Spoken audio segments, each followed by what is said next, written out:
Welcome back to Legal Threads, the podcast where we untangle the knots of civil procedure and tort law to see how the law really works in practice. I'm your host, Your Name, and today we're talking about one of the most powerful, and sometimes invisible, features of the federal court system, multidistrict litigation, or MDL. If you've ever wondered how thousands of lawsuits about the same drug or the same defective car part seem to vanish from the headlines without a single trial, this is the story behind that. So what is MDL? It comes from a short federal statute, 28 U.S.C. Section 1407. It allows cases pending in different federal districts, but all involving common questions of fact, to be transferred to a single judge for pretrial proceedings. It's important to stress that this is a transfer statute, not a jurisdictional one. Each case still has to belong in federal court in the first place, usually through diversity or federal question jurisdiction. Section 1407 just rearranges cases, but that rearrangement has huge consequences. Today, MDLs make up close to 40% of the federal district court docket. Now, who actually makes this happen? The power belongs to the Judicial Panel on Multidistrict Litigation, or the JPML. This panel, appointed by the Chief Justice, has broad discretion to decide whether cases should be consolidated and which judge will oversee them. The panel often selects judges with experience managing large, complex cases, and usually, judges who have a reputation for guiding cases toward settlement. That's a clue to where the story goes next. Once cases are transferred, they almost never go to trial. The Supreme Court has said that unless the parties consent, the transferee judge cannot try the case. For a trial, cases must be sent back to the courts where they started, and in practice, that almost never happens. Instead, what usually happens is settlement. Judges managing MDLs often appoint a plaintiff steering committee, a small group of lawyers who coordinate discovery, file motions, and most importantly, negotiate with the defendant.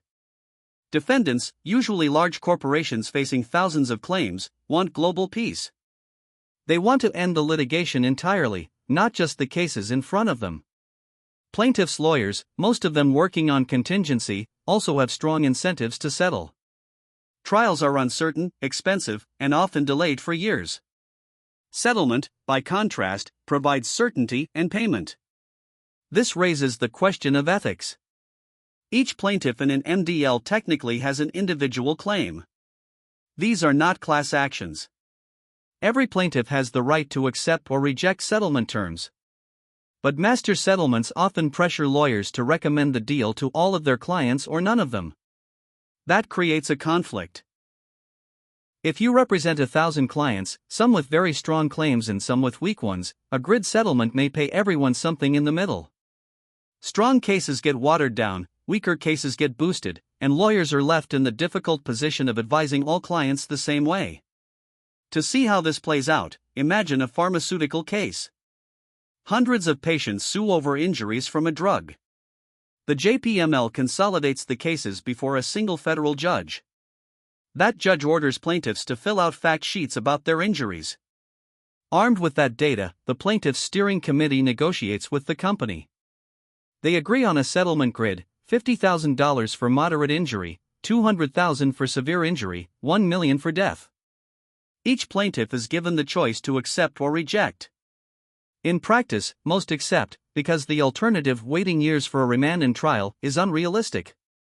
And with that, thousands of cases disappear without a jury ever hearing them. What does this mean for the justice system? On one hand, MDLs are efficient. They prevent chaos, they avoid inconsistent rulings, and they allow both sides to concentrate resources. On the other hand, MDLs can flatten justice. Individual claims get swept into a larger machine, and the differences between strong and weak cases can blur. The system works, but it does not always work fairly for every plaintiff. That's multidistrict litigation, a quiet but enormous part of our federal courts, where civil procedure meets strategy, economics, and ethics all at once. Thanks for listening to this episode of Legal Threads. If you found it helpful, don't forget to subscribe and share. And join us next time, when we pull another thread from the fabric of American law.